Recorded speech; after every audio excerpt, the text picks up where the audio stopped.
தெய்வம் என்றால் அது தெய்வம், வெறும் சிலை என்றால் அது சிலைதான். தெய்வம் என்றால் அது தெய்வம், வெறும் சிலை என்றால் அது சிலைதான்.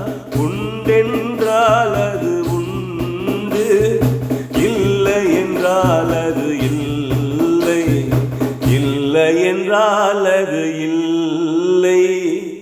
உள்ளம் என்பது ஆமை, அதில்